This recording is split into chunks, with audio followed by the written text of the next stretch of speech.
right, thank you so much. Hi, everyone. Hey. I was in the morning practice with some of you, which was really a beautiful practice today. And this session is going to be different from that in the sense that we're kind of workshopping a topic. We're going to be kind of exploring the topic of power and stability in the knees. Today we worked on the feet and ankles yesterday. How many people were in that practice with me? Great, good. So, everything that you experimented with yesterday and maybe the take-homes that you were thinking about in your own practice maybe today or yesterday afternoon regarding your feet and ankles, you can bring that stuff into today's practice for sure, like the release of the toes or the scrunch or the lift of the toes that we worked on in different positions when we practiced yesterday. If you weren't here yesterday, it's not a big deal because we're going to be, again, focusing mostly on the knees. At the beginning of all my classes at home and when I'm on the road, I like to anchor the practice in with a yoga mudra. We here at the ashram, the chin mudra, which is done by bringing the tip of the thumb and index finger together with the other three fingers kind of gently curved. So it's so interesting because, in different traditions of yoga, in different parts of India, mudra have different names. Like this in the traditions that I've studied with is called Jnana mudra or the wisdom mudra. And then chin mudra is the same thing but done with the palms down. So it's so interesting when you travel around and experience other traditions to discover what people are doing and what they call it, what they name it. But the commonality is that we're trying to tap into a particular underlying idea, right? So for today's mudra, I'm going to have you bring your four fingers together and your thumbs point out. And then you're going to take your right hand. I'm a yoga teacher, so I do everything backwards. I mirror everything. So don't be confused like when you say, hey, that's not his right hand. Take your right hand and put it on top of your left hand. So I'm mirroring so that when you look at your hands, it should look like what you see in front of you. And then your thumbs point out to the side. So when I make this shape, I almost think about a little underwater creature, right? It's kind of a cool shape, right? I want to mess with that a little bit and play with that. But once we have the mudra, this is called Matsya mudra. It's actually the gesture of the fish. And we're going to float this in front of the navel area with our fingers pointing forward. And I like to get my elbows kind of close to the side body so that I'm not reaching out in front, right, which would pull me forward. So I can actually still sit up nice and tall, even with my arms in that position. Now, the reason I've chosen Matsya mudra today is because it's actually associated with the health of the joints in the Ayurveda and yoga traditions. How beautiful is that, right? A mudra that is said to support the healthy function of your joints. And maybe the knee joint is the joint that needs the most help when we think about it as a human being. It's a weird, evolutionary architectural wonder, the human knee, right? That I can be standing up here in front of you on these little wobbly, bony knees of mine, right? So with your hands in front of the belly area, and inviting a nice gentle lengthening upward from the tailbone to the crown of your head. And even for folks sitting in chairs, think about how that affects how you're sitting, right? So you can actually feel more lift. Gently soften and close the eyes. And give yourself a moment to fully arrive for our time together. On some level, you want to consciously let go of or release everything that's happened so far today.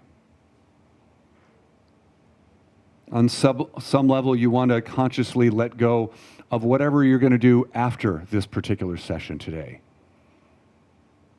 And really invite yourself to be as fully present here for the next hour or so that we're going to be spending together.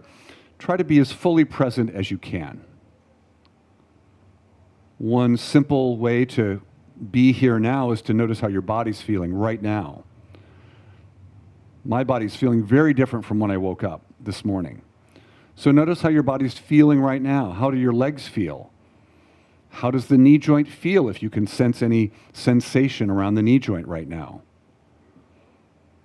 How does the pelvis and the buttocks area feel in your body right now? What's happening in the belly and the back? Are there any interesting sensations around the rib cage and in the chest area of the body? Taking a moment to check in with the shoulders and the arms as they travel all the way into your hands on Matsya mudra.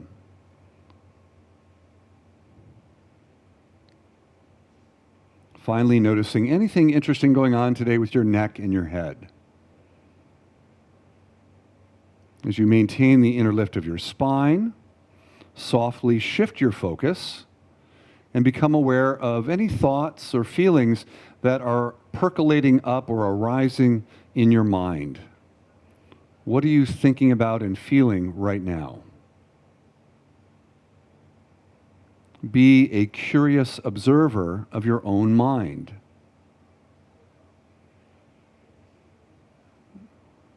Notice if your mind is quiet, moderately active, or busy. Notice if your thoughts are generally neutral thoughts, pleasant thoughts, or unpleasant thoughts.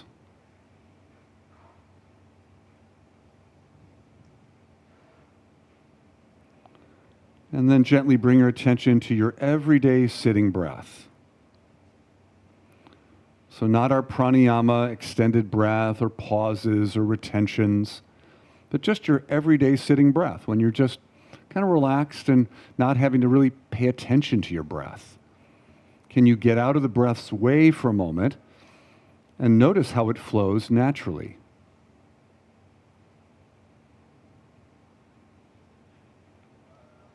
In yoga, we love to work with the breath in weird and unusual ways. So now I'd like you to extend your breath, so you lengthen your breath to be about 4 seconds long as you breathe in, and about 4 seconds long as you breathe out. So you're gently lengthening the time you're breathing in and out. The key is to make it gentle and easy. Do that again, a gentle 4-second inhale, and a soft, easy 4-second exhale. As you take your next 4-second inhale, imagine that you're drawing the energy of breath towards your knees, toward the knee joint. And as you take your 4-second exhale, imagine you're kind of clearing out the knee joint, releasing anything that you don't want in there up and out through your nose. So you're using your imagination. Imagine drawing the breath energy down to your knees for 4 seconds. And visualize releasing that energy back upward and outward for 4 seconds. Do that 2 more times, guiding yourself.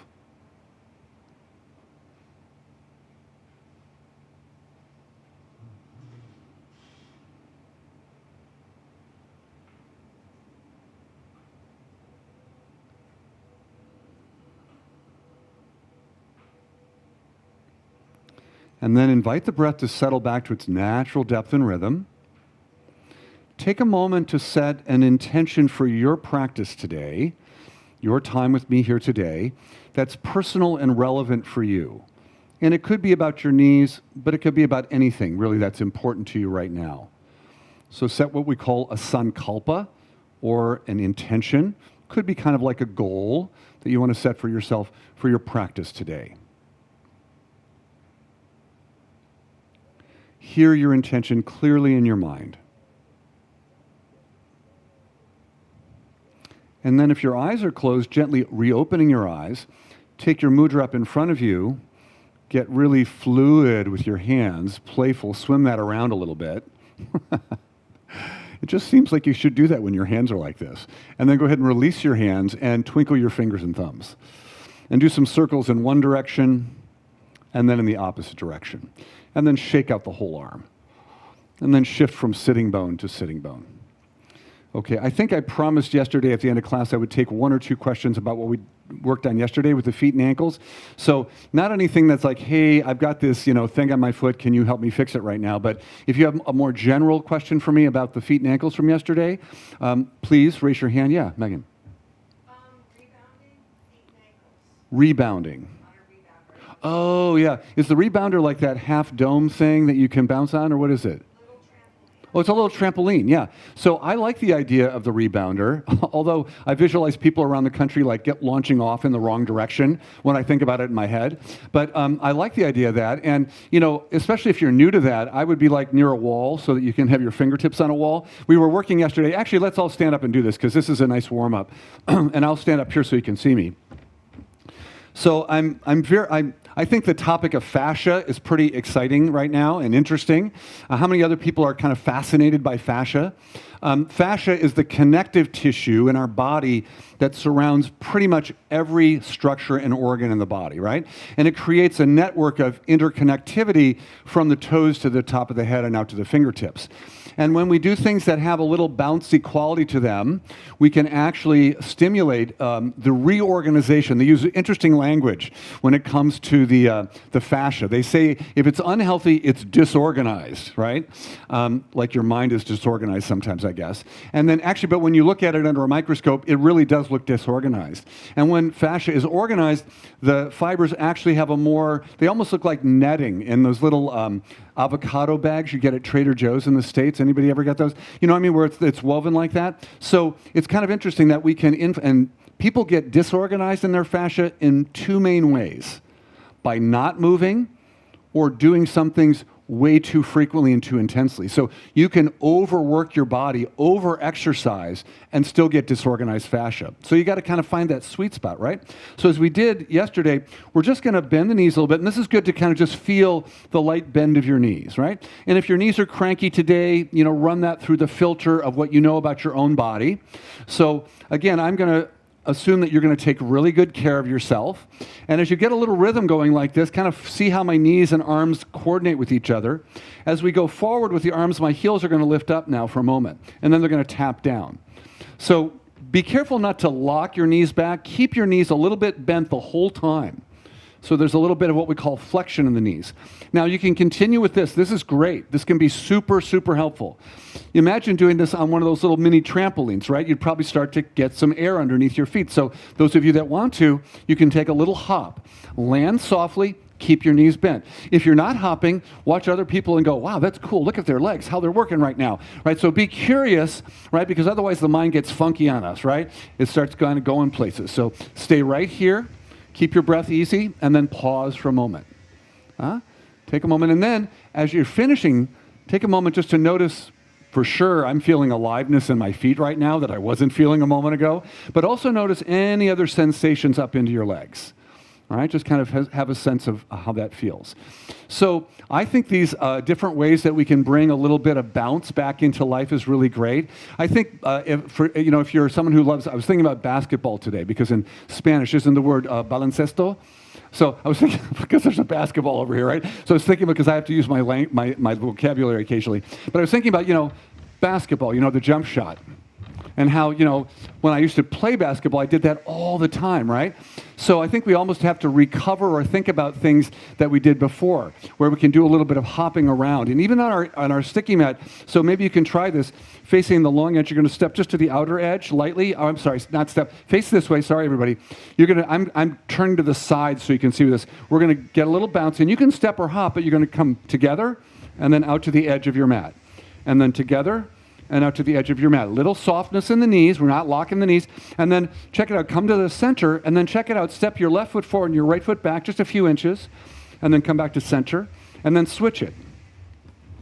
Yeah. So I'm doing little diagonals, and then kind of get your arms involved. Go, ta, and then come back to center. And we'll go, ta. I can't hear you. And then come back to center and go, ta. And then come back to center and go, ta. And then come back to center and pause.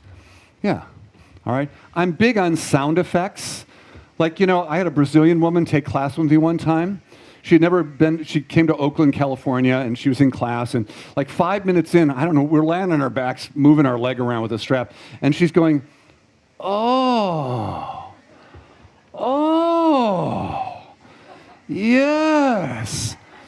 And like after another minute, I said, I'm doing what she's doing, whatever that is. I want to do that, right? So at home, do people make noise when they're practicing in their privacy? Yes, I see, right? So, so funny, we get in groups and we get really shy about that. But, sometimes that sound also can move prana, right? It can get things moving in a good way. All right, so that's a little bit about the bounce, right, and the hopping. And that's kind of actually a nice review of some of the stuff we did yesterday. So consciously come back down. I'm big on transitioning up and down thoughtfully. So as you come back to sit again, notice how you come down. Maybe do the hands have to be used to get down? Do you use body parts or a chair? Do you use the arms on your chair as you come into the chair if you're transitioning? Kind of noticing how you get in and out of stuff.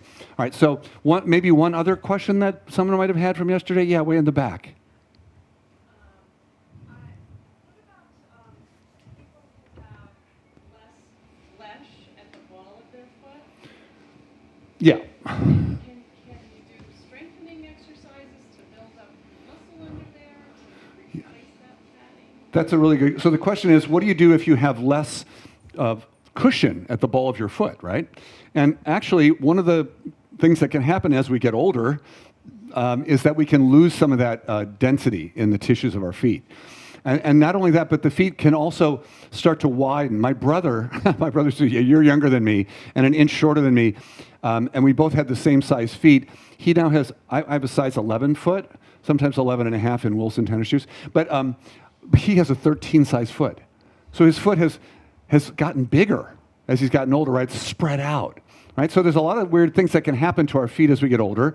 And, I'm not aware of anything that you can do actively to rebuild that tissue in the ball of the foot, but I think some of the stuff we did yesterday, like if you take your foot out in front of you, everybody, lift your toes up for a moment, and then feel like you're reaching out and grabbing your sticky mat and curl your toes towards the heel. We did this yesterday. I called this the scrunch. Right, this activates the tissues and the muscles on the bottom of your foot. So if you kind of grab and squeeze a little bit and then relax, and then lift the toes, reach out, grab the sticky mat, pull back towards your heel, you're using some of the intrinsic muscles or the ones that are inside your foot. They don't originate outside the foot area, but they're in the foot, and that's going to exercise some of the muscles that pass through that area. The other thing that I will tell you is that I've had a number of students who started to realize that it was uncomfortable to be in bare feet to practice yoga, but they loved yoga. And so they actually, one of the people I know found a very thin pair of sandals that was dedicated just for yoga practice. Essentially, they were creating more cushioning for their foot. And then they could do everything wearing their sandals.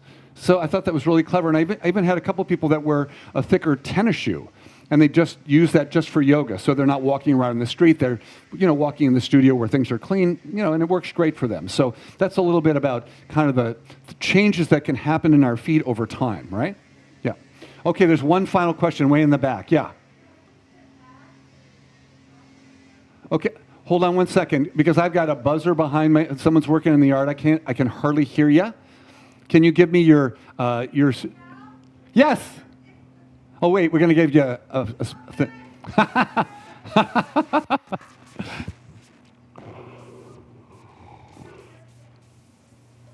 No, that's not on, Raj. Turn mine off? Okay.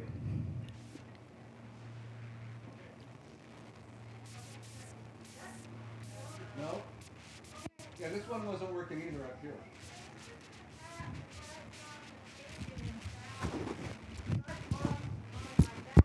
Yeah.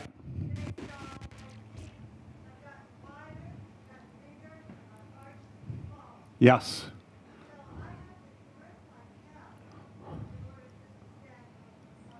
Yeah.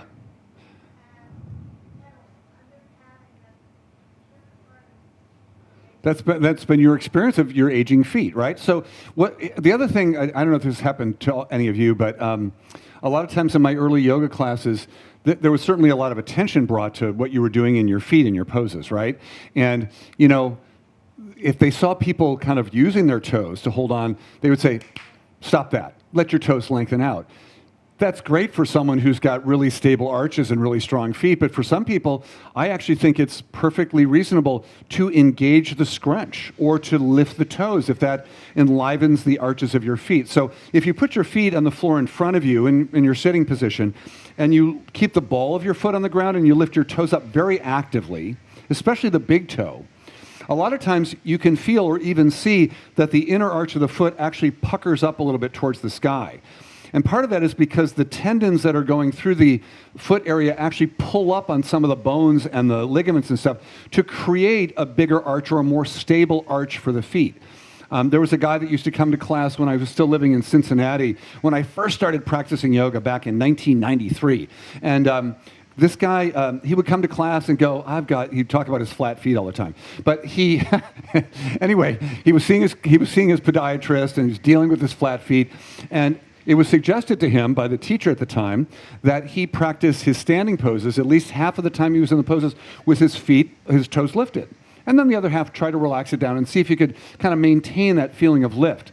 And 2 years later, he came into the class one day and he goes, "Oh my God, I don't have flat feet anymore." His podiatrist had said, "You know, I don't really see any evidence that you have flat feet anymore." So he had actually built up enough, he kind of did a workaround. His natural architecture and his fascia was a little bit looser, but he used his muscular and myofascial strength to actually, in a sense, kind of rebuild his arch a little bit. That was pretty cool, right? So even though you've had this experience to this point in time, I would still be very curious about how some of these ideas, if practiced regularly, might influence how your feet feel and how you feel doing balancing poses, right? So, you know, it may not change anything, or it might stabilize you to try some of the lifting or the scrunching or some of the things that we'll work on today for the knees. But hey, why not try it, right? It's worth a shot to see if that can change things. All right, so let's explore our knees for a moment. So what I'd like you to do is I'd like you to take your hands like we did yesterday. We're going to do a little exploring of the knee area. So first thing I want you to do is I want you to feel the bony inside and outside of your knee area. So take your fingers and feel the inner knee area and kind of roll your fingers up and down. And you might be able to feel where the upper leg bone, anybody know the name of that giant bone, the biggest bone in the body? It's the femur, right? It's the femur, yeah. So the femur is above the knee joint, and the bigger bone of the two ones below the knee joint that really is part of the knee joint is called the tibia. Yeah, everyone say tibia, right? Everybody say femur, right? It rhymes with lemur. All right. So I'm rolling my fingers over the medial or middle knee joint and the lateral knee space, right? And on either side, if I were to take my index fingers of each hand and like make a little line like this, that could represent two important ligaments, your medial and your collateral ligaments of the knee joint. So they keep my knee from going whoop, whoop, like that dramatically, right? Now, I can do that a little bit. I can kind of bend my knee out a little bit and in, but it doesn't go very far because we want it to stay stable generally in its movement pattern, right? So that's an interesting thing to know about. Then what about that fabulous kneecap that's in front? So take one leg out in front of you and feel around, like imagine you're walking around the edge of an island. So imagine your patella, everyone say patella, right? Rhymes with Nutella. That's right.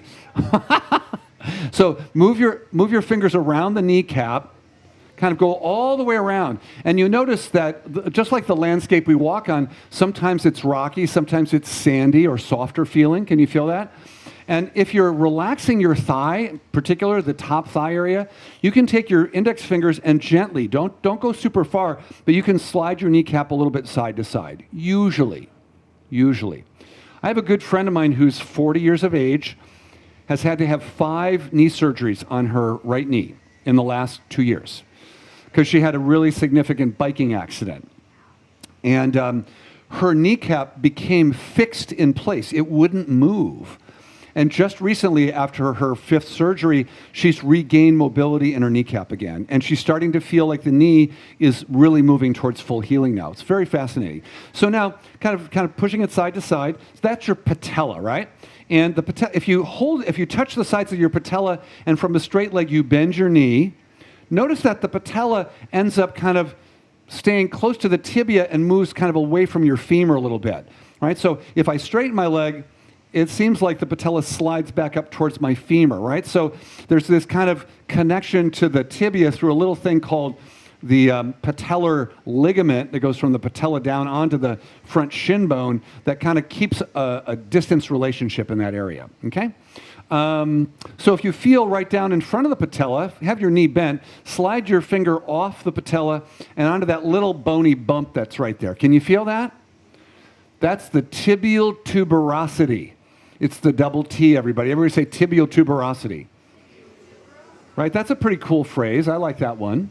And this is interesting because if you're a younger person, say you're around 10 or 12, and you're playing basketball or volleyball and you're jumping a lot, sometimes this area will get really sore. And indeed, a little piece of the bone that hasn't quite merged with the whole tibia can get pulled off of that, and it's called Osgood-Schlatter syndrome. That's the term for that. And usually, the prescription is pretty cool. You tell that person, this will drive them crazy, don't jump for about 4 weeks, right? So that the bone can heal. And usually if they take your advice, they're good to go, right? Unless they overdo it again. So anyway, that's an interesting spot to know about. And then run your fingers down the slanted bone, the tibia. It's got that angle, right? That diagonal surface, but you can feel a whole surface of that from the knee going down toward the ankle, right? That's your tibia. On the outside, if you kind of go below that outer knee joint that we felt, that line, you can drop down. You'll feel a little bony knob there. That's the top of your fibula. Everybody say fibula. That rhymes with nebula, I guess. That would work. And then, so feel that. But notice as you go down the outside of your leg, it kind of is hard to feel, isn't it? Because of the density of the muscles and tissues that are below it. Not till you get down near the outer ankle bone, the lateral malleolus, do we feel it again, yeah? But that's the tibia, right? The tibia isn't said to technically make up the knee joint. It's really the femur, the tibia, and the patella that are really the main bones there, but it's very close. And some of the structures attach onto that support your knee. If you take your leg out straight again, and you kind of up near your hip, you squeeze the muscle and work your fingers down towards your knee, the stuff that's on the front of your leg there is the quadricep muscles. And why do we call them quadricep muscles? There's 4 parts to it, right? One of the parts goes from your hip point down to the kneecap and to the tibia. The other 3 actually come off of the thigh bone itself and then move down and wrap around the knee. And they all kind of wrap around the kneecap in fascial connections and then down onto the front of your knee. So just feel that quadricep muscle. And then if you were to pretend like you're going to lift your leg up off the floor but don't actually lift it up, does it activate your quad when you do that? Can you feel that? I'm just pretending to lift my leg up, and I can feel the quads activating and firming. Yeah? So that's where they're located. Very important, because when they contract and shorten, if my knee is bent, go ahead and bend your knee and grab onto the back of your hamstring, lean back, right? Kick back in your imaginary beach chair here. And as you straighten your leg up, your quad is firing to help you do that, right? It's shortening. And if you drop slowly down, the quad still contracts a little bit even as it lengthens. That's called eccentric muscle contraction. And let's shorten the muscle by straightening the leg. That takes the leg up. The muscle gets shorter. But if I go slowly down against gravity, my muscle is still contracting as I'm lowering. It's lengthening. It's a kind of a weird idea. And it's been shown through some sports medicine studies that eccentric muscle contraction, that lowering action when I go slowly, can be as effective, if not more effective, in building strength over time. Really interesting stuff. So in our yoga practice, if you're used to moving on, let's do our arms instead of our legs for a moment. If we slowly inhale the arms out to the side and overhead over 3 seconds or so, and then we exhale and slowly lower down over 3 to 4 seconds. So we're not hurrying, we're resisting gravity a little bit, right? Let's do that one more time. Some of the muscles that take the arms up are shortening as we go up. And those same muscles, as we go down slowly, are lengthening, but the muscle is still contracting, if we looked at it microscopically. That's eccentric muscle contraction on the way down. So that's a really cool thing to know about, because if you're aiming to build more strength in an area, figure out ways that you can bring more eccentric movement into your practice. In other words, I call it slow motion outer space movement because I wanted to be an astronaut when I was a kid, right? So I get to name it whatever I want. So I do this whole series of practices where we move slowly in and out with the breath, kind of similar to what Krishnamacharya did at his center in Chennai in terms of slow, mindful movement, but with the mindset that I'm adding in my eccentric muscle contraction. So let's go back to our first leg again. If we take a 3-second inhale to slowly straighten the leg, try not to hurry. Try to arrive at the end point just on time, and then a slow 3-second exhale to bring the heel down back towards your butt a little bit. And do that one more time. 3 seconds to extend, and then 3 seconds to release. So I'm still working a little bit even as I release, right? I have to kind of think about that and not just drop into gravity and let the foot go down. One final time for good measure. All right? The quality of your breath when you're doing that, I think, is kind of important because if we think that we have to really like overwork the breath, we can waste a lot of energy and we can actually overstimulate our nervous system. It's good to stimulate your nervous system. I like to work, but I don't like to overwork. Does anyone like to overwork here? I'm just curious. No one? Not surprised. You. That's right. You do like to overwork. I don't know you very well, but I'm getting that sense. Some of us work too much for sure. But I mean, in the moment when you're overworking at something and you realize, oh my God, I don't need to work this hard right now. I can do what I'm doing, but not work this hard. That's like a huge revelation, right? So let's do let's check the kneecap of the other leg. So let's find the patella. This patella might be slightly different, right? So as yogis, I think of us as explorers of the body on the outside and the inside. So I'm curious, is this kneecap the same size as the other kneecap? Is this the one I fractured when I was 7 years old, falling off the jungle gym, being a kid, right? So I'm curious about this kneecap. And then I'm also curious if I slide it side to side gently, if it feels like it's as mobile as the other side. Right, so checking that out. Yeah, good. Patella. Oh, I love the patella. In fact, one year I was so fascinated with the patella that I personally named it the year of the patella. And as I traveled around doing my workshops, I said, did you know? It's the year of the patella. And people were like, no, I didn't know that. It's because I made it up. Now, hold on to the back of your leg, lean back. These are the fun things you can do when you travel around teaching yoga, right? So now we're going to slowly, let's bring in that eccentric muscle contraction. We're going to inhale gently for 3 seconds. I don't have to over-breathe to get the leg up there. And then I'm going to exhale gently for 3 seconds as I lower the leg down. I'm going to do that again a couple times. Take it up. I might even look at my thigh as I'm doing that to see if I can get visual confirmation that my quadricep muscle is activating. I can actually see that. And if I've got a cranky knee, I'm doing the range of motion that feels good for my knee today, right? I'm doing the range of motion that feels good for my knee today. So it might be a little different for each one of us. Beautiful. Good. Now, take a moment with your knee bent and your foot in the floor, we're going to work on this second leg for a moment. Take your hands and kind of tap your calf muscle and like a water balloon, let it swing side to side. Does that gross anybody out when you do that? I think it's kind of cool, but some people get kind of queasy when they do this. So, don't do it if you're queasy, but if not, kind of enjoy, right? So the reason I can do that is because the muscle is pretty much completely relaxed right now. And that's what a muscle is like when it's relaxed. It's actually very pliable and movable, right? And the reason I'm having you do that to the calf muscle is because the calf muscle, or I should say the superficial calf muscle, the one that's closest to the surface of your skin, called the gastrocnemius, say that, gastrocnemius, right? Or for short, the gastroc, right?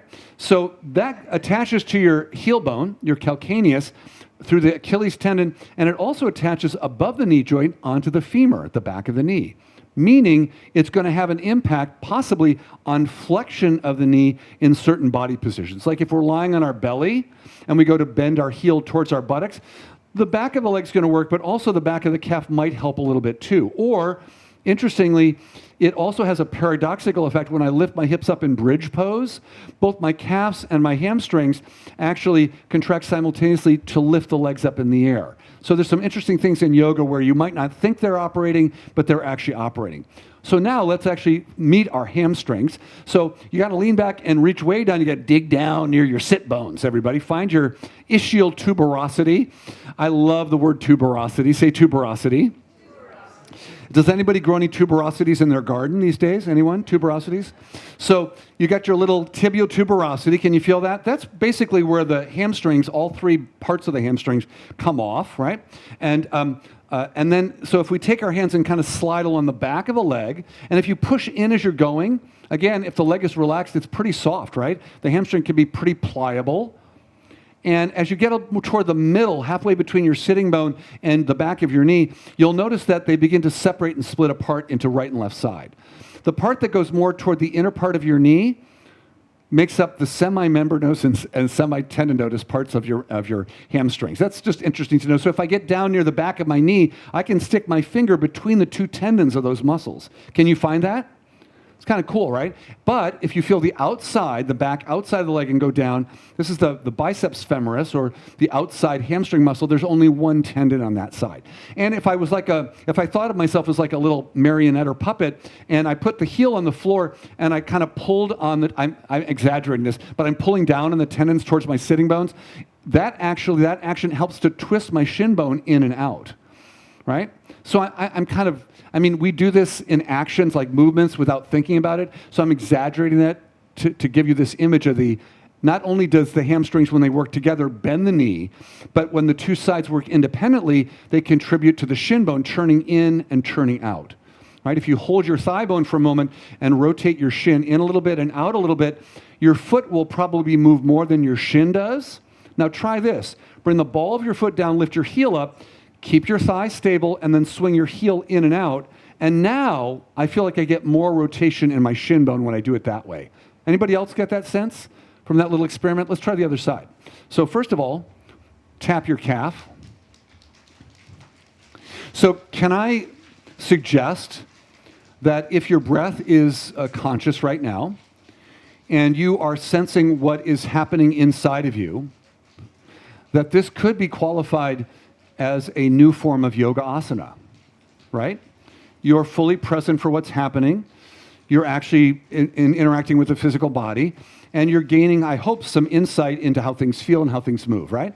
So this might not be like, why aren't we doing a triangle right now? Well, it's because we're exploring the calf right now, right? But that can be asana if it's done mindfully, right? And then let's find our ischial tuberosity on the other side. Does anybody notice that their ischial tuberosity is slightly sensitive to touch? Anybody feel a little sensitivity there, right? You know, a lot of times when we overdo work in the hamstrings, it tugs on that spot. And oftentimes when people have a problem with their they say, I've got something going on with my hamstring. And I say, I know the answer to the question before I ask it usually. They say, oh, it's right here. And they point right to that ischial tuberosity because that's the place for most people, not everybody, where they're going to get some inflammation, a little bit of micro tears in that area. So, be curious about that. And then walk your fingers up the back of your hamstring from your sitting bone towards the middle of the muscle bodies, right? And once I get there, I can almost bring my fingers in there and separate the Red Sea of my hamstrings. I can kind of open that up a little bit. So if I go a little further toward the knee, I can even feel like I can really get in there and spread the inner hamstring muscles from the outer hamstring muscles, yeah? So feel that. And then get down there, find those two inner tendons, and maybe carefully slip a finger between them. I go in diagonally to find that, kind of diagonally with my fingertip on the inner part of the knee, and then find that tendon of the biceps femoris, part of the hamstring on the outside. All right? Yeah, and I'm kind of squeezing them, and they're like, wow, they're cool. They're down with that. They don't feel like they're not too responsive. They feel pretty good when I do that. And then go ahead and release that. All right? Now, straighten one leg out and press your heel down into the floor. And as you do that, so I said the heel, not the back of your knee. So the back of the knee is receptive. The heel presses down, right? So if your calf pops up, then you're actually pressing your knee down more than your heel. So as you do that, I want you to feel for this little bony knob on your outer hip. This is your greater trochanter. So everyone take your other hand, make a fist, tap the opposite chest and go, greater trochanter. Feels like a Roman salute, right? Greater trochanter. Yeah? Good. And then find the greater trochanter, and then from there, down the outseam of your leg, I want you to roll your fingers up and down as you go down the outer edge of your leg, the outside of your leg. And see if you can feel the very famous or infamous iliotibial band. They're opening right now in your body, right? So it goes all the way down. You can really feel it as you get closer to the knee. That's where I feel it, because there's less extra tissue around it, right? Now, it actually goes above that little greater trochanter and attaches to the top of your hip. So let's mindfully stand back up. So think about how you get up. Mindfully coming up. So every time I come up, I'm going from flexed knees to extended knees. Right? So every time I make that transition, I'm utilizing or taking advantage of the capacity of my knee joint to bend and straighten.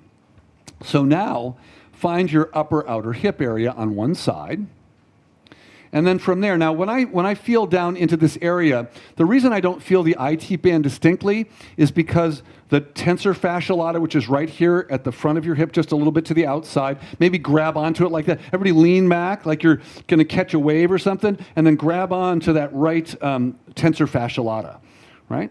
Can you feel it? And then straighten the leg, and then reach back and grab your upper outer glute. Kind of grab onto that glute, right? That's your superficial gluteus maximus. Oh, there's another one. Let's do it. Gluteus maximus. Gluteus maximus. I can't hear the back row. Gluteus maximus. There we go. So your gluteus maximus, superficial, and your tensor fascia lata, check them out, they blend into the IT band. And so when they work simultaneously, they put tension on the outer knee joint, and when your legs are straight, they help to stabilize the knee joint in standing. Now, if you shift your weight onto your left foot for a moment, energize your left leg. Your IT band is probably helping to stabilize the outer aspect of your left knee, and you take your left arm out to the side, and you just slowly take the leg, and if you have a chair, have a hand on one chair, or one hand on the chair. Take your leg out to the side, but keep your toes pointing forward. Don't turn them out and then bring it down. And then one more time, shift into your left foot, take the leg out, and then bring it back to center. You're activating the gluteus maximus superficial, the tensor fascia lata, and evenly putting tension on your IT band, which then not only helps you to lift the leg out to the side, so it helps to abduct the leg out to the side, but it also stabilizes the outer knee on that side, while the other IT band's doing the same thing. Now, do I feel that when I'm doing the pose? Not really. I don't usually notice that, but I can know it. I can know that's happening, right? So if I'm realizing I'm feeling unstable, I could go into my knowing and say, hey, what's going on with my IT band right now? Let's do the other side, okay? So shift into your right foot. Have your left arm a little bit out to the side. You can have both arms like this so they're counterbalancing. And then think about your foot staying pointing straight forward, and take the leg up and out to the side and then bring it down.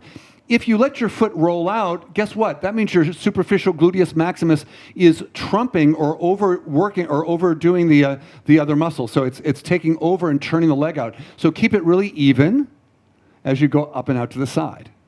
A couple times. Yeah. And when our knee is straight, we're accessing that IT band, all right?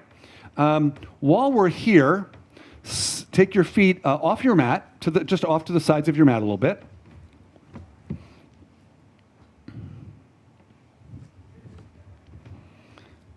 Turn your feet slightly out and bend your knees in the direction that your toes are pointing, right? So at least in the beginner classes I've taken here, I don't remember us doing this shape.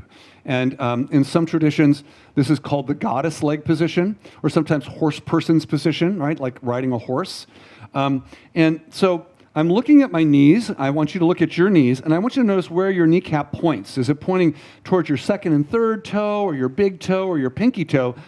I would like it to kind of point more towards the second and third toe if you can, right? So that alignment. And then I want you to tip a little forward, not round forward. And then I want you to feel up in towards the pubic bone, and see if you can feel the tendons up here near the groin area. Can you feel that? When we're standing in this position, I can really feel them pretty nicely, right? And then if I kind of walk my fingers down the inner thighs, and I tip a little more forward as I go down, and I go all the way to the inner knee joint, right? And then I walk back up, coming all the way up, and then straighten the legs, and then turn your feet in, and step or hop your feet together. Remember, when you're hopping, the knees stay a little bit bent. I'm feeling the adductor or the inner thigh muscles. Now, not all the inner thigh muscles impact the knee directly, but one of them does. It's called the gracilis, right? So almost like gracious. So the gracilis muscle goes down there. There's another muscle that actually arises at the front of the leg and crosses over and into the knee. It's called the sartorius muscle, right? Sartorial splendor, well heeled is what that means, right? Comes from from probably the age of the Renaissance, when people were wearing beautiful high heels in Paris in 1542 or whenever it was. So check it out. Bend your knees a little bit. Come up onto the ball of your left foot, and then just see if you can lift that left foot up towards the right knee for a moment and then down. Just this little movement right here. So my thigh bone is churning out, my knee is flexed, and that little action can engage my little sartorius muscle. It's kind of a thin muscle, but that helps with that little action. And then shift into your left foot. Find your balance with a bent knee, so I'm not straightening my leg, yep, and come up onto the ball of your foot. And then we're just going to swivel the right heel up towards the knee and then down, right? And some of you, I'm sure, have done some yoga poses that involve the ankle crossed over the knee, some balancing poses that we do in yoga. And those are interesting because the knees have to be bent to do them. Come back to straight legs, bring both feet on the floor. And because of that, the knee is most stable when our legs are straight, right? Everything kind of firms the joint, it makes it stable. As soon as I bend my knee, there's a lot more possibility of moving side to side. Now that's awesome. Go ahead and do that. Bend your knees and then swiggle. You kind of do your knees and legs and get your arms going. Get your groove on. Right? Oh my God, there's some good stuff going on back there. Now, pause for a moment, come back up. Now, let's add something to that. So we're going to challenge ourselves a little bit. And again, if I'm if I'm honoring something going on in my body, this might be my swivel. That's still good. I've seen some people like at clubs like doing that, and I'm going, man, that person's got a groove on. I mean, they're just doing this. Very low. And then some people that are like this, I'm going, that person is wacky. They're wacky. So we make judgments based on movement patterns. It's so interesting. Now, come back into that position, lift your heels a little bit, and then with your heels lifted, try to do your knee swivel. Make it small if that feels better, but if you're kind of feeling adventuresome, you can go a little further out. Yeah. Good. So check it out. I'm on the ball of my feet, and my heels are lifted. Yes, there it is. Yes. And then come back down. All right. Now, stabilize the knees. So when I first started doing yoga in 1993, crazy to think about that stuff. Isn't the passage of time mind-blowing? My gosh. When I think about that, my teachers at that time were all from a particular lineage, and they constantly said in mountain pose, engage the quadriceps, draw the kneecaps up, right? Now, that's one part of stabilizing the knee, but what does it tend to lead to for some people? Anyone? Bueller? Anybody?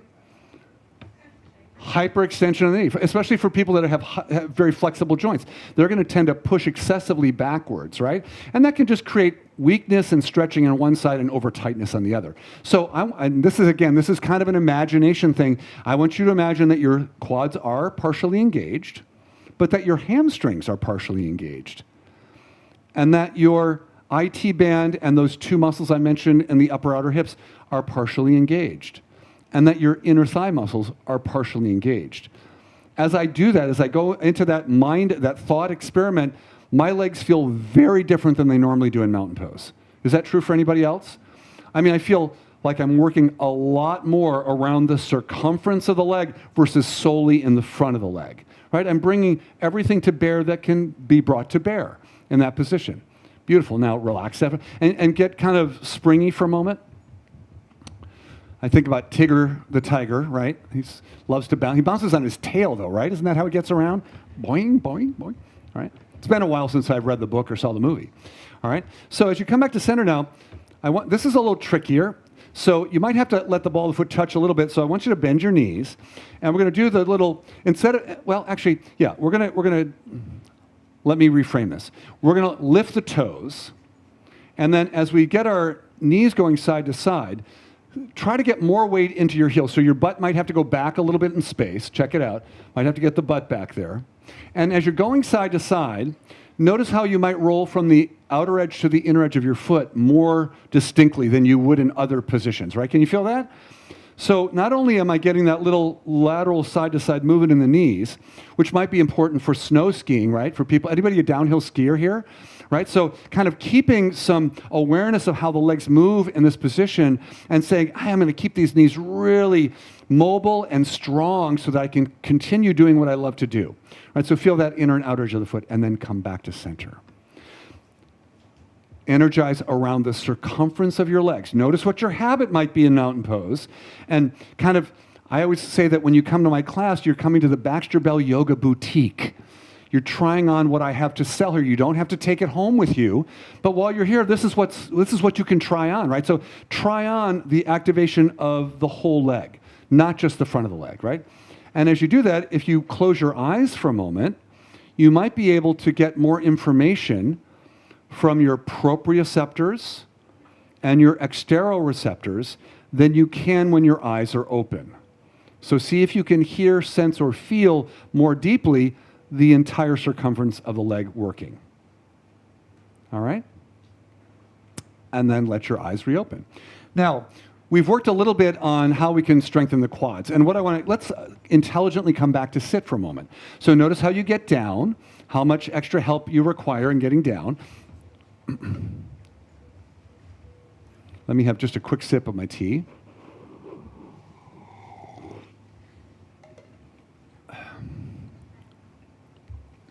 So we've already explored a little bit about how we can strengthen or support the outer knee via this IT band.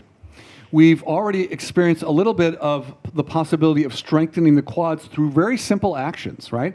That we do with non-weight bearing. So a lot of times when I've got a cranky knee or cranky shoulder or whatever the joint is in my body, I look for non-weight bearing activities that I can do until the joint starts feeling better. And then I start to reintroduce things. So I think about all my yoga poses that are done standing, and I say, can I do these lying on my back, or lying on my belly, or lying on my side? Can I do them in a chair without arms so that I can take my legs out to the sides? And the answer is almost always a resounding yes. And I do those variations, and then when things are feeling better, then I reintroduce weight bearing, right? So keep that in mind if you're trying to get your body feeling more whole again, all right? So for instance, doing this is awesome.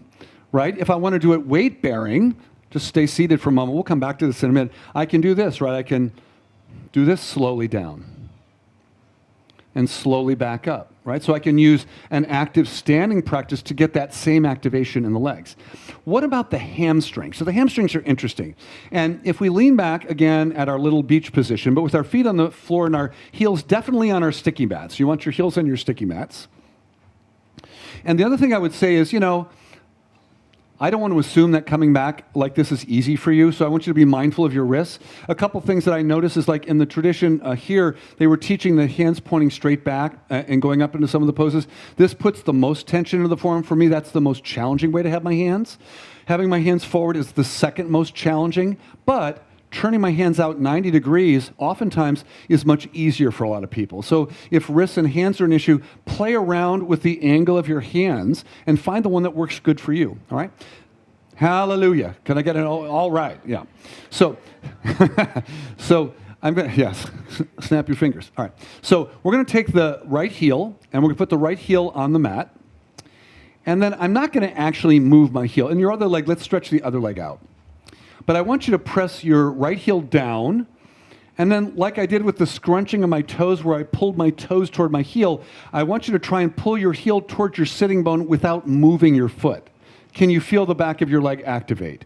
Right? There should be a pretty clear feeling like, oh yeah, I can. And if you don't know, relax that action, push down, pull back, and then feel at least part of your hamstrings activate underneath one hand, right? So we can establish this pulling in, and we could hold that for like 6 easy breaths. Let's do that right now. Everyday breaths, not a longer breath. So you're going to maintain the press down and the pull back. You want to feel like you could almost draw the sticky mat back towards your sitting bone. And then you're going to soften and release that. Switch legs. Right leg out, left leg in, bend the ankle. Come up for a moment. Take your hands, do hypnotist hands. So as Margaret knows, I got obsessed with the wrists for about a year also. And I was acknowledging to myself that modern yoga puts an evolutionarily regressive amount of pressure onto our hands, right? We do all this crazy stuff on our hands that we would never do otherwise, right? So I realized the hands need a little love. They need more love than they're getting. So I started to come up with different things we can use for our hands in between bearing weight on our hands, right? So we'll do more of those as the day goes on. So bring yourself back to this position. Now, let's ball the foot lifted, press the heel down, pull the heel towards your buttocks without actually moving it. So we're using isometric muscle contraction as another way of building strength, perfectly valid way of building strength, right? And I'm keeping that activated for a while. If I do it just for a moment, I'll get a little bit of benefit, but if I hold it for a little bit longer, I'll probably get more potential strengthening over time, right? Now, we forget about everything else when we're focusing on that left leg, so energize the right leg a little bit, lengthen up through your arms, blossom your chest, just kind of add a little extra something to it, and then soften and let that go. And then bend both knees, come up for a second. Let's do a little bit of choral conducting. Now, you might say to yourself, Baxter, why choral conducting? Why not just conducting? So initially, I used to call this conductor's thing, and then a woman who had been a choral conductor said, I'm sorry. A conductor has a baton, and they do this. They might do this with the other hand, but they got the baton. But choral conductors actually use both hands like this. And I was like, thank you, Jai, my teacher is here today, right? Bravo. So choral conducting, right, feels good. Yeah. Now, there's a little muscle in the back of your knee. It's diagonally oriented, and it's called the popliteus or the popliteal muscle. What's the how would you say this? Popliteus. Let's all say it. Popliteus. And the popliteus contributes a little bit to the rotation of the thigh when we're moving the rotation of the shin bone. So we're going to lean back, stretch the left leg out, have the right heel on the ground. And as you pull your heel towards your buttocks, I want you to swivel the ball of your foot in and out while pulling back with your heel. So as we go side to side like this, not only are we kind of attempting to flex the knee or bend it deeply, it's not bending because we're stuck there on the floor, but we're actually activating and releasing the popliteal muscle as we do that. Right? Kind of cool. Because it's a weird little muscle that, again, doesn't get much airtime in the world of yoga. And then stretch that leg out and take the other leg in. So press the heel down. And remember, breath is relaxed, activating the pull of the heel toward the buttocks, and then we're going to add in the swivel of the foot and the shin. And I found that as I was learning this and starting to practice this more, I had to remind myself to keep pulling the heel toward my butt. Because I got so caught up in the turning of the foot that I forgot to do that. But you need to be pulling back while you're doing that to get that same benefit. Does that make sense? So you got to have that little tug on. And then take the legs out. Let's hula to one side. Oh, yeah. Anybody go to Hawaii and take a hula class? Super fun. Super hard, actually. Really kind of counterintuitive to kind of North American movement patterns anyway. I don't know about other places in the world. All right? And then have a hand to either side. I feel like Tweety Bird when I do this one. Little Tweety Bird hands. And then shake out your whole arm. All right, so a little bit there about how we can actually activate the back of the leg in order to build strength and integrity in the joint. Now, let's lean back on our hands again. Tip your knee in towards your body. If you're in a chair, lean back, maybe sit near the front edge of your chair and put your back rib cage on the chair, right? And lift the leg so your knee is more or less over your hip joint, right? And then stretch the leg to full extension. Everyone say extension. Extension of the knee joint. And then passively let the leg just flop down. And you'll notice it kind of bounces a couple times and then rests. And then look from the side at the angle between your shin bone and your thigh bone. Look at that. And then keep your right hand behind you. Reach up with your left hand and compassionately draw the shin bone closer to the thigh bone. Right? So this pulling down and maybe contracting my muscles a little bit without using my hand is my active range of motion. It's what my muscles can do on their own. If I bring an outside force, here it's my hand pulling in, I can bend the knee more deeply, right? Is that true for most of you? Yeah? So that's called our passive range of motion. In yoga, there's a pose we almost do in every class where we're facing the floor and we fold back into child's pose, where we allow our body weight to drop down and we get that same passive range of motion, right? So for some people, the active range of motion is pain-free, but the passive range of motion can be painful. So be mindful of that you can kind of drop down slowly, and as soon as you start to feel like you're going past that active range of motion, just stop there and let that be your stopping point so that you're not actually causing inflammation or irritation inside the joint, okay? All right, so little extra passive range of motion when we pull in. Let's do the same thing with the other leg. So lean back, get the knee over the hip. Let's take a 3-second inhale to extend the leg. And on this side, on our 3-second exhale, we're going to actually keep going slowly, and we're going to contract the back of the leg. So we're actually trying to draw the heel towards the sitting bone. I'm going to look at that. It's a little bit narrower than the first side where I was passive, where I was just kind of letting the leg flop down. And now, again, reach up and draw the shin closer to the thigh bone. And feel that kind of deeper fold, all right? So the main kind of common movement in the knee is that we extend it and we flex it a bunch all day long, right? From the time we get up, even if we don't do a yoga practice, unless we're only sitting in the chair for like 8 hours and getting up once to go to the bathroom. This is why movement is really important. We want to get up and take regular breaks. I mentioned the Pomodoro study last night. I don't know that if I completed my story on that, but this is where they wanted to see if they could make people keep their minds fresh through their workday. So they had them take one of those little tomato timers and set it for 25 to 30 minutes. They did their work, and when the timer went off, they were encouraged to get up for 1 minute and do some form of movement, and then sit back down and return to their work. And they found that people were able to maintain the same level of mental focus and concentration, relaxed mental focus and concentration, for on average 3 to 4 Pomodoros. Right? So that's a couple of hours before their concentration faded. People that didn't do the Pomodoro break, actually, where they got up and moved, actually their minds fatigued much more quickly in the test that they did. So as a human body, obviously there's something important about us moving regularly, right? So keep that in mind as you're going through your regular workday when you get home. Try to I set my timer all the time when I'm at my computer, and I get up and I do some movement for about a minute, just a minute, and then I sit right back down to it, okay? And what's the biggest impediment to actually taking the break if you're in the groove? What is it? What do you think is going to happen? You won't be in the groove when you go back. I'm going to lose, my muse is going to leave or whatever, right? It's actually not true. They actually have shown that people were actually very effectively be able to go right back into the groove after that movement break. And oftentimes, they maintain their concentration longer, okay? So now, because I see 1 or 2 people are doing this, let's bring our soles of our feet together. So I think that Baddha Konasana, or bound angle pose, sometimes called butterfly shape, is actually one of the trickier poses for the knees, the ankles, and the hips. Because of the uniqueness of all those joints. So I want you to move your feet as far forward as you can without separating the balls of your feet. So in other words, I'm going to keep taking my feet forward until if I go any further forward, the balls of my feet pull apart. Can you find that spot? All right, is that further forward than you would normally go? Raise your hand if that's true, yeah? Now, once you're there, press the balls of the feet in, press the heels in, all right? And then simultaneously imagine the knees moving out. What happens in your pelvis the moment you invite yourself to move your knees out? Anybody observe what happens there?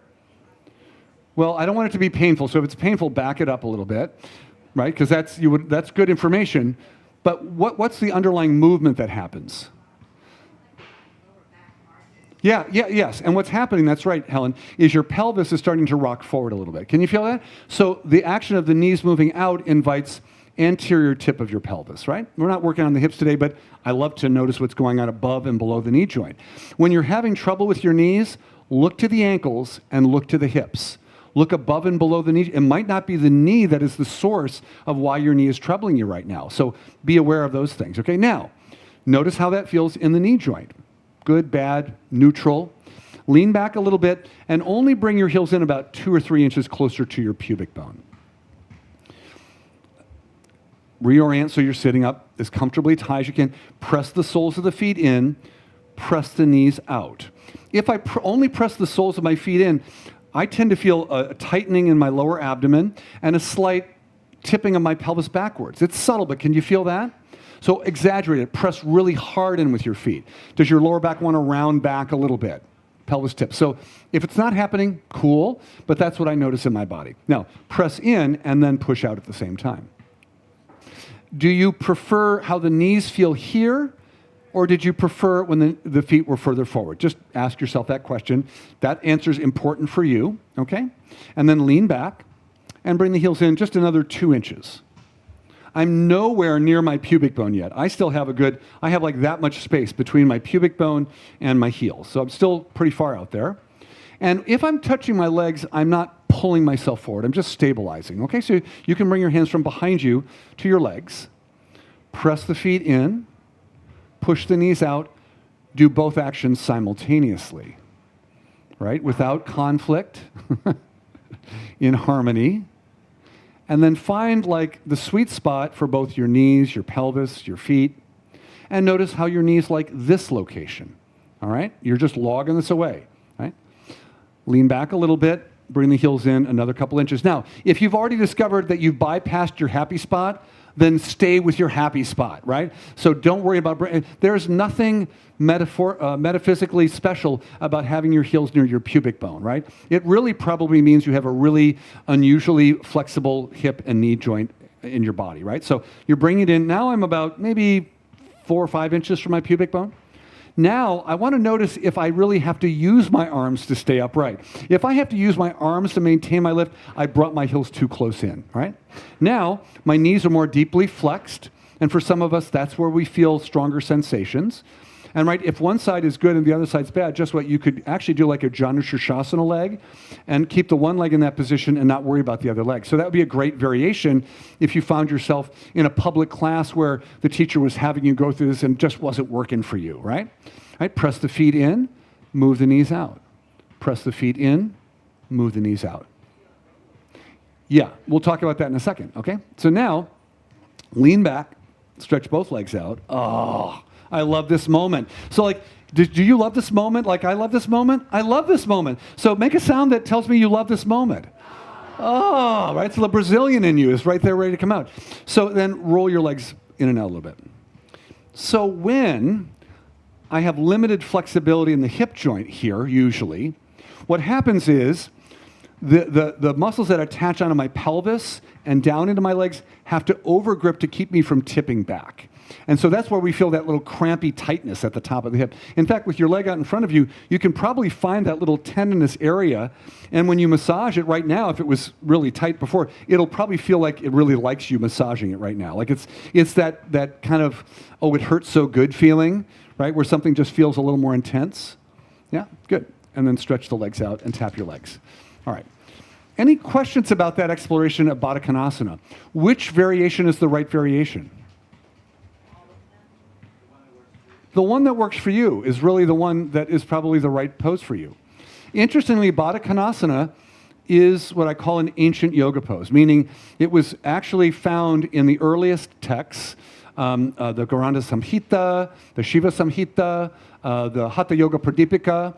It was actually found, it's one of the 34 poses actually ever described before the 18th century in writing, right?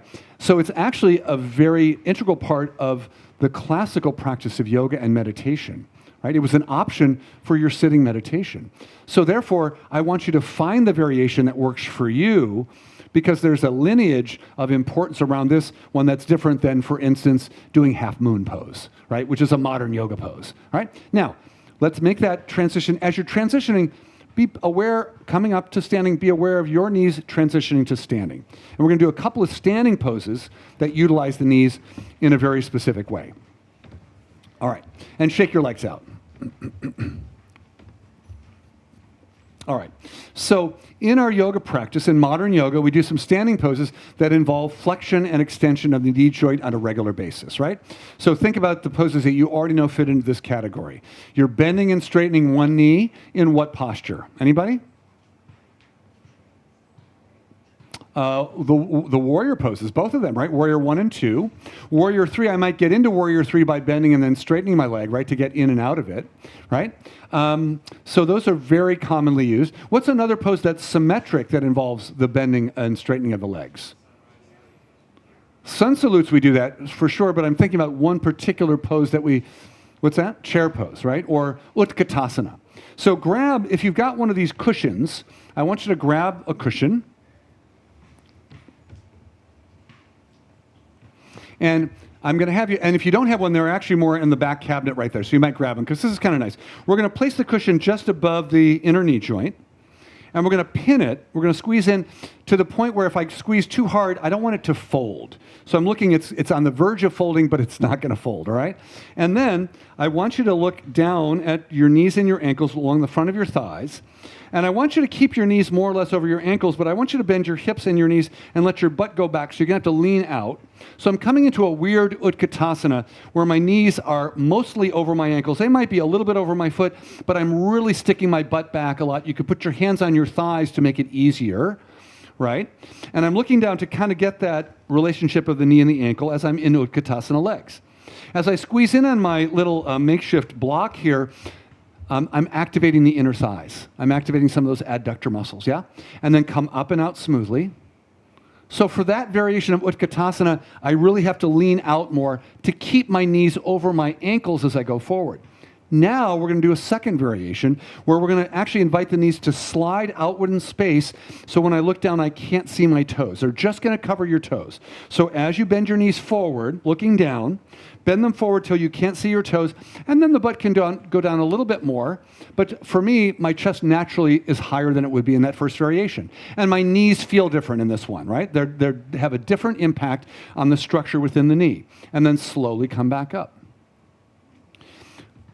Disregarding how much more effort was required to do version 1 or version 2, how many people actually liked the way your knee felt in the very first version? How many people found that actually felt pretty good in their knees?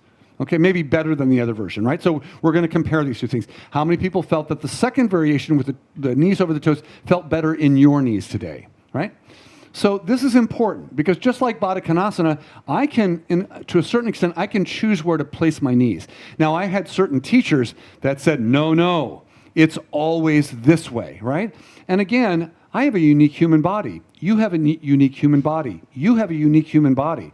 And this is a modern yoga posture, right? So I want to bring the full capacity of my intellect and understanding so that while I do this pose, let's come into the variation that you liked, hands wherever you want to have them for this, you're actually connecting with us and realizing that part of the asana that Patanjali talks about in the Yoga Sutras is that the poses are done with steadiness and with ease, and then come back up, right? Now, that doesn't mean I'm not working. I can work in an easeful way, right? I'm just not overworking. So I love Utkatasana.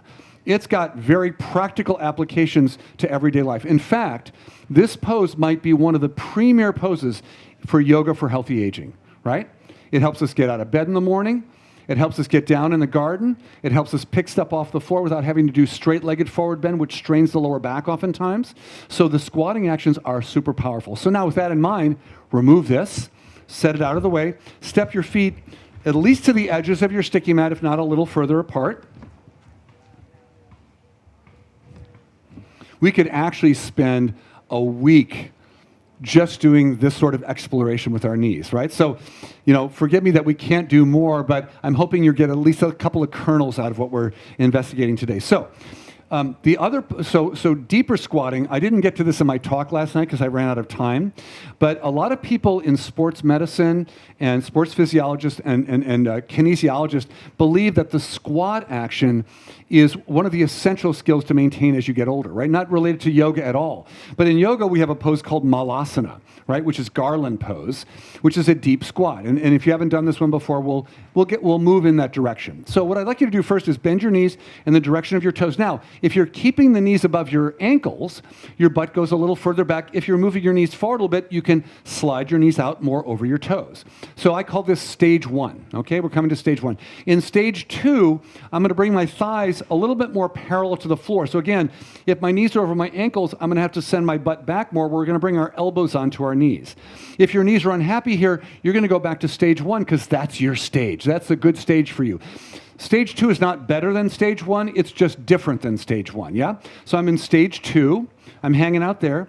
Stage 3 is not going to be for everyone, but some of you will actually allow your hips to descend. Your knees will bend much more deeply, and you'll drop the butt toward the heels, keeping it off the floor, and you'll come into the deepest flexion that you can do with weight bearing. This is really one of the deepest flexions that you can do. Now, to come out, everybody, I want you to take a breath in, use your exhale like jet fuel to launch you back up into the air. Right, and feel that, good. And then bring the legs together. Whoo, and then, let's circle, I love that. Let's circle the hips around. So malasana, getting in and getting out. So a lot of times I talk about having an exit strategy when you do your yoga poses, because oftentimes you get in, you're doing the pose, you're hanging out, and then you're like, it's time to come out. It's like, oh, how do I get out of there in a good way, right? All right, let's do one more thing. Let's step the right foot forward and the back foot back a little bit.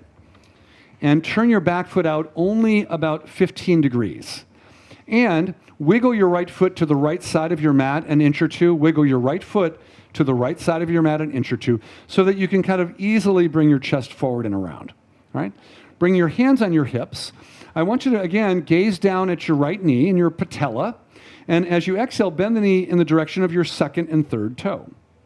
And stop over your ankle joint for a moment and then go a little further out, just a couple inches, and then come back all the way. Draw straight back. Now, usually we pay attention on the way in, but we don't notice the trajectory or the path on the way out, so watch on the way out. We'll do that again. Let's exhale and bend the knee forward.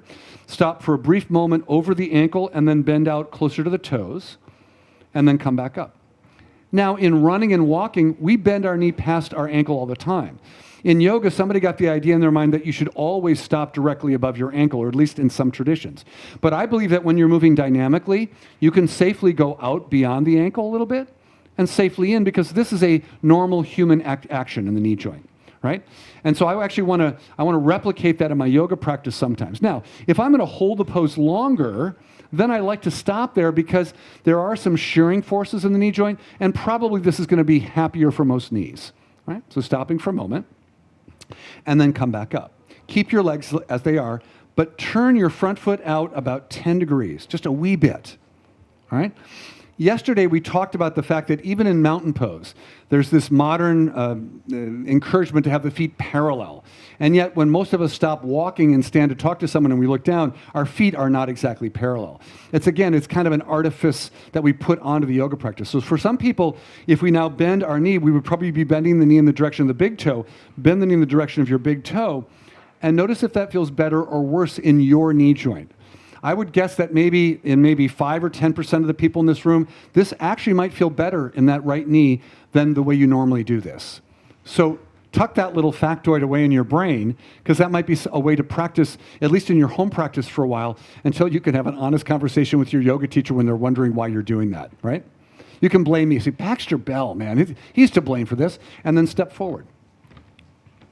Shake out the legs. All right, let's do the second side. So bring your left foot straight forward, step your right leg straight back, turn your right foot out only about 15 degrees. It's not very far. We're going to start with the front foot forward. On the inhale, we're going to try and track the kneecap in the direction of our second and third toe, and we're going to kind of mentally pause over the ankle for a second before we go a little further out, and then come back smoothly. And then we're going to go out, and we're going to come back. We're going to go out, and we're going to come back. Now stop right over your ankle. Lift your toes up. I'm not going to lift the ball of my foot up. Press the heel of your left foot down more actively and feel like you're pulling that heel towards your back foot. Can you feel the back of your left leg wake up a little bit more? So I'm bringing that little exercise I did sitting with my heel on the floor, pulling towards the sitting bone. I'm doing the same thing right now. I'm pressing down and pulling my heel toward my opposite foot without moving the foot.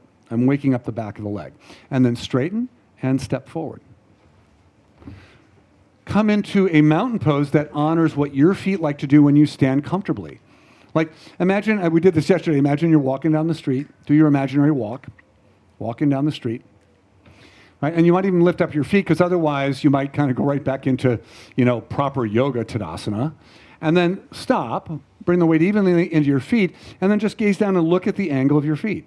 I suspect for most of us, they're probably ever so slightly turned out, right? So use that for a moment. Activate all the way around the thigh to bring stability to the knees. Take a moment with your eyes closed to acknowledge that you have moved your knee joint through interesting ranges of motion to support good mobility. We've worked in specific ways to strengthen the front, the back, the inner, the outer leg around the knee joint, building power, reservoir of power and knowledge in the legs.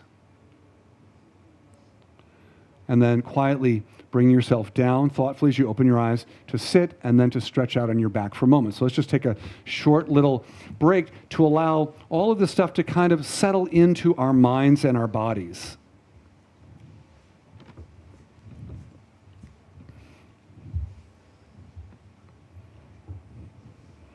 So grab what you need. And if you've got one of those little cushions and you extend your legs out and you're thinking, I think I might benefit from just a little support behind my knees, then grab your pillow, put it crosswise under the back of your knees.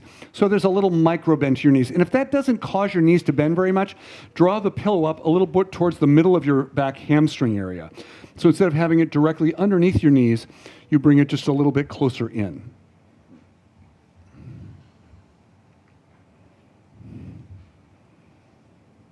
Take a moment to release any tension in the face or the jaw. Notice if the skin that covers the forehead area feels taut or tight. Invite it to soften and release a little bit.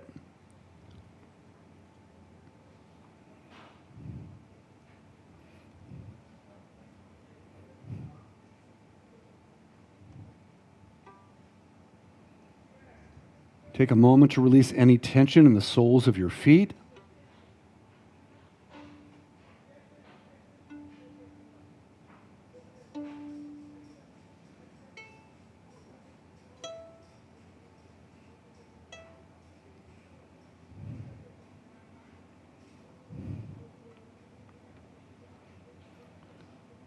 Release any gripping or tightness in the belly, the upper, the lower belly area. Notice the quality of the tongue in the mouth. If it's hard, soften it.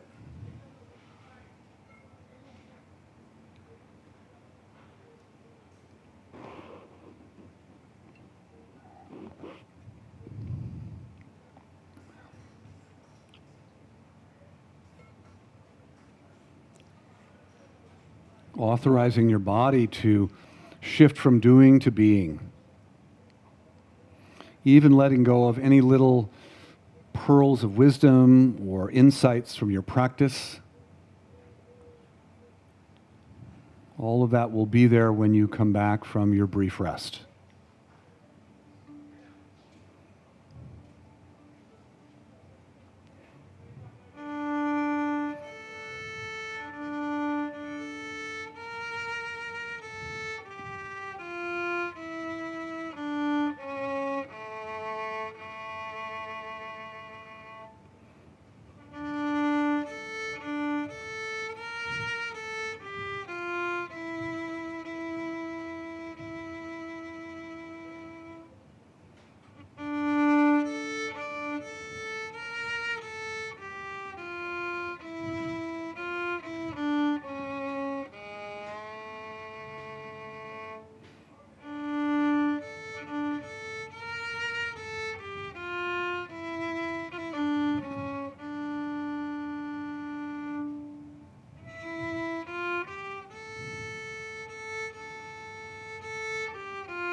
Allowing everything to remain as it is.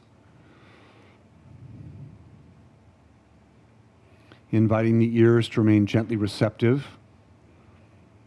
As I share with you another offering from the meditator and writer Yung Pueblo. He says, you can change your location, meet new people, and still have the same old patterns. To truly change your life, you need to look inward, get to know and love yourself, and heal the trauma and dense conditioning in your mind. This is how to get to the root. Internal changes have a significant external impact.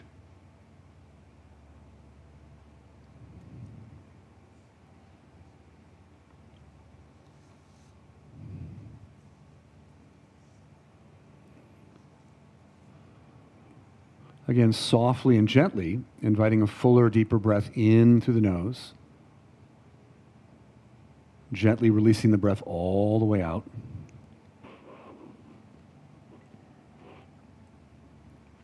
Bring a little movement to the fingers and the toes. Rolling the thighs gently in and out. One leg at a time, bending the knees and placing your feet on the floor.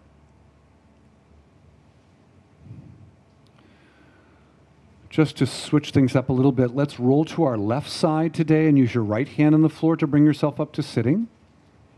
Grab whatever you need to sit well. Be mindful about the knees and how they fit into your chosen sitting position.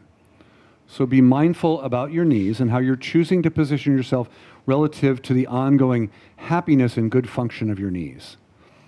And now I challenge your short-term memory to remember our mudra from the beginning of class, Matsya Mudra. I'm going to wait till you have your idea of what it is in shape before I bring my hands into shape. Find your inner lift, let your eyes soften and close. Take a moment to recall the intention that you might have set for yourself at the beginning of practice. As you bring your hands together in front of your heart, extend gratitude for Raj's help in the sound system and the video for the people in the back of the room, for everyone here that's made our trip possible. Namaste. All right, thanks everybody. We did it.